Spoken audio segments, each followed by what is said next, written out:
Our selection today is the Infinite Bloom design, and this free motion stitching motif came about from my doodles as a kid. I loved to make kind of spiral flowers, and I would use that bracket shape and I would just practice making that shape, and then I would connect it from point to point all the way around and just keep going around and fill up the whole page. I don't like this bracket shape as much when I'm quilting small, but you can get the same idea with any type of flower or daisy petal. So that's what I'm going to do today. I'm going to spiral from the center and then make my flowers, and I'm going to bump at the halfway point. When it gets a little bit bigger, I have to double up sometimes on a petal. You can see here, I hit the middle and then I stayed on the same petal before I continued around. But I call this Infinite Bloom because you can just go on forever, as big as your space. So get your flower design going in this practice space, and then we'll take it to our classic quilt block, the Friendship Star.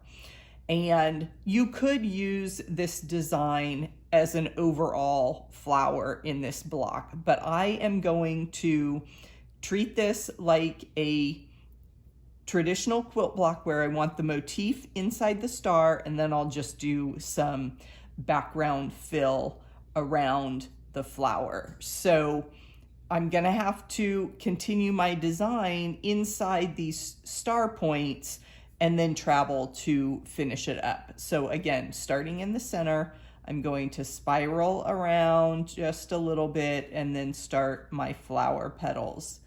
And infinite, keep them going around and around the flower until you fill the space.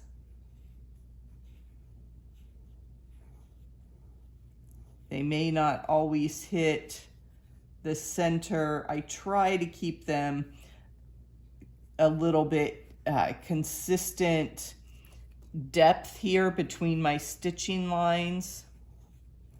And I find that I can do smaller drawings, but then when I get to the machine, my motifs grow and get a little bit bigger. And you can see I'm across those first seam lines and I'm into the star points a little bit, but I'm managing to make this first round without getting myself stuck on a seam. I'm going to travel a little bit and continue there, and then I may come up and just do rows of petals there. When I hit the edge, I travel in the seam and then make my first petal of my next row hit the halfway mark. So it's a partial petal to start each row, and then I finish wherever I finish and continue making those petals. And you may just echo out, and I get to the tip and then I'm going to stitch in the ditch down to my next point. So I'll just travel along that seam line, travel along to where it makes sense for the flower to continue in this star point.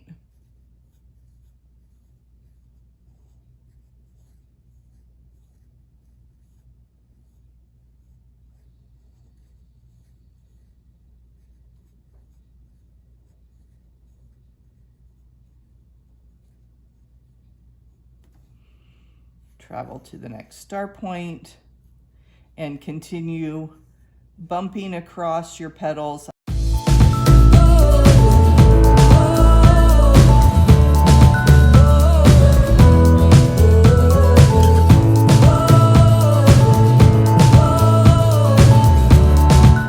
where we have filled up the star. I ended here, and as I said, I just want to do some gentle fill,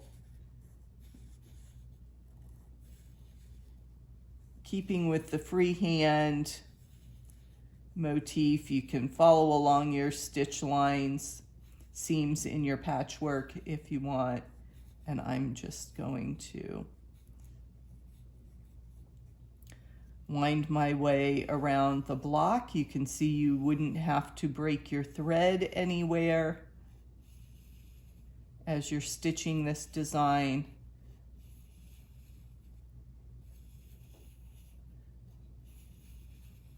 If you can squeeze one last wavy line in there or just follow along the ditch. And I want to keep my lines running horizontal in the back of my block.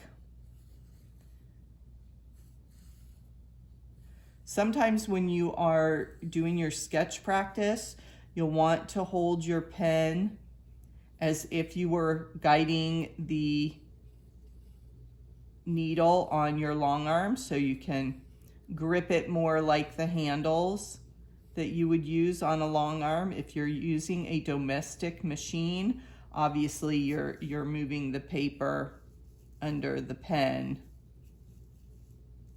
to get the feel of moving the fabric there. So all sorts of little tricks that you can do to help with your muscle memory and build your free motion quilting skills. So here we have, I'm almost to the end, big finale.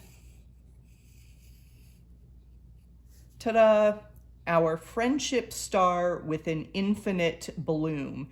And you can find more free motion quilting ideas in my workbook, Classic Blocks and FMQ. Then watch the original Sketch Timber free motion quilting practice videos in this playlist. Thanks for watching, and I'll see you in the next video.